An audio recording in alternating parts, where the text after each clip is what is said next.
Hello, people. How are you doing? It's another day, another episode of Wisdom Moments on K24 with me, CJ Atemo, the Sage.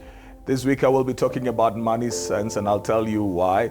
But before I get right there, have you subscribed to my YouTube channel? If not, kindly do so. It's CJ Atemo, and all my social media platforms are CJ Atemo as well. But on YouTube, I would love to invite you to subscribe, set notifications so that every time we've got a video being uploaded, like this one will, then you get to know, and then you can watch, like, post your comments, and share as well. I'm so grateful for the partnership that we have with Panari Hotel, who, are graciously giving us the space within which to bring you these episodes. So today I'm coming to you from the presidential suite at the Panari Hotel. So if you really feel like you need to spoil yourself, or you have a guest that loves the finer things of life, you've got your CEO coming, your MD, you've got your country director coming, and you're looking for a place for them to stay, bring them to the Panari, which is along Mombasa Road, 6 kilometers from the city center, 6 kilometers or thereabouts to the airport, sitting along the expressway, having the view of the Nairobi National Park, having the serenity that avails somebody the opportunity to both work and rest as well. Bring them over, or you as well. Just come and have a night, a weekend, or a whole week at the presidential suite of the Panari Hotel. You will not regret. There's so much more that is available at the Panari, but please check out the presidential suite and you would be glad that you did. As I said, I want to talk about money sense this week, just putting it in. I stumbled into this article. One person said, I earn this amount of money every month, but I cannot tell you why I'm always broke. And they weren't earning a meager figure by the standards of most people out here. They were earning a decent sum. Sometimes we think that the only thing that we would struggle with when it comes to money is the lack of it. But there are people who are just earning good money out there. Some of them don't even have families. They are single, but they're earning well into the six figures and proper six figures. And they cannot really tell you where their money goes. I am a believer that money does not just disappear. It is either spent, it is sent, or it is stolen, something. But there will always be somewhere that money went to. If you put your money in your jacket and it's not there, you either dropped it or somebody took it. Money doesn't just disappear. Figures don't just disappear. So when people talk about, I don't know where my money is going, what do they really mean?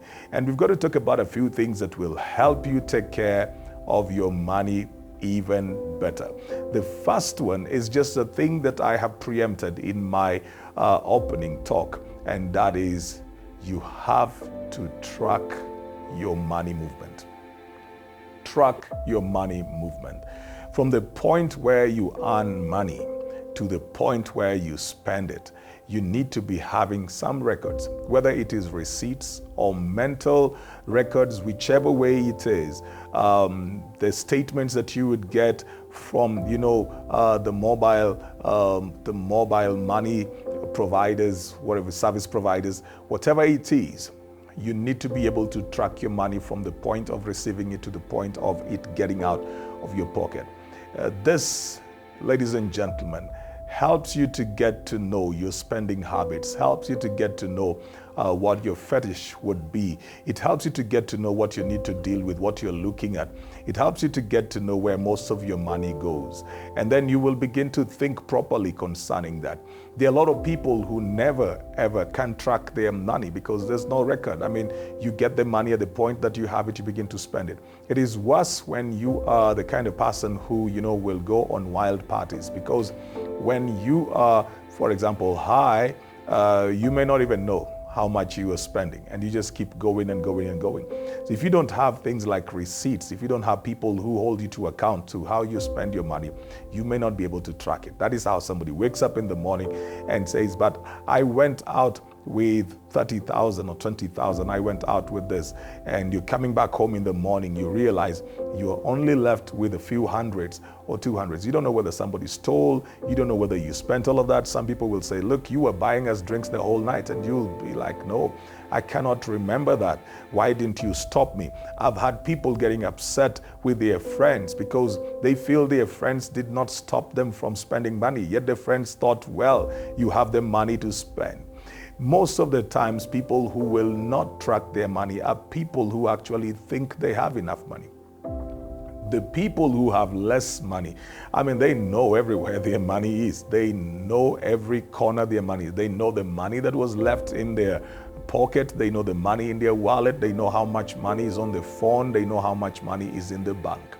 It is when you begin to grow in money that you can easily become careless and not think that you still need the same discipline in tracking your money. And so somewhere along the line, you will spend a lot of money on things that may not even make so much meaning. And so it is important, ladies and gentlemen, to have some records. Track your spending. Have some records. How much money did you make this month? If you're in business, if you're a consultant, if you get paid for training and your jobs are off, even if you have a job, but then you have other side jobs coming in, you've got to have a record of the money that you get and then have a record of the money that goes out so that it becomes easy for you even to track things like miscellaneous spending. So you will get to know whether you are spending more on the miscellaneous or you're spending more on the things that are the basics, whether you are spending more on things that are luxury for you, because you cannot do anything else when you can't quantify how much money comes and how much money goes. Before we even talk about anything else, before we talk about plans and budgeting and all of that, you need to know what are you dealing with. You've got to know. There've got to be those projections, and those can only come if, ladies and gentlemen, you can track your money. So keep records, sometimes mental notes, sometimes just put it somewhere, note it down somewhere that I got this money from this place and another. Maybe when you look at it down the line after 4 to 5 months, 3 months, 2 weeks down the line as well, then you will be able to tell this amount of money is coming into your space. There are people who get a lot of money coming from the sites and they never really know how much money is coming in. They think it's just little, but you see, I also saw somewhere about somebody talking about their friend who is a border rider who would make up to 28,000 in a week. 28. And I thought about that mentally and calculated, and it's so possible. If this person is doing a trip at an average of 300 shillings, if they do 10 trips in a day, that is 3,000 shillings. They just need to do 10 trips of an average of 300 shillings. And that's within, basically just doing a trip around an hour. If they've built themselves and people have their phone number or something, they'll be getting the 300. But can you believe that the 300 per trip would translate into 28,000 at the end of the week? How many people sit in offices and earn that kind of money? Because that's 56,000 at the end of 2 weeks or something, and you are dealing with something like 112 or something per month. But when you look at it as the 300, when you look at it as the 200 or the 400, it doesn't look like it is much money. And that's when people easily then spend it because they feel, well, I don't get too much money. So you get a 300 and you decide, I'll go and take tea. And you get the 300 and you decide, I'm going to buy this or buy that, buy a pack of something here and smoke it, or buy some drink over here, and look at it as the little monies and never really track it to see how much has come in within that particular day or week. So, money sense number one, keep tracking all your money. Track all your money. Track your money. See what is coming in, what is going out, how it is coming in, how it is going out, why it is going out. Let there be a track. There must be a record of your money. Hope that this has made sense to you at whatever level that you are in, and that you will be able to practice this and see better results concerning your money. We are on it the whole of this week talking money sense right here on Wisdom Moments on K24 with me, CJ Atemo. And this particular episode and the episodes of this week coming to you from Panari Hotel, the Presidential Suite. Check it out. Make your reservations or bookings. Come and chill out over here. Till the next time.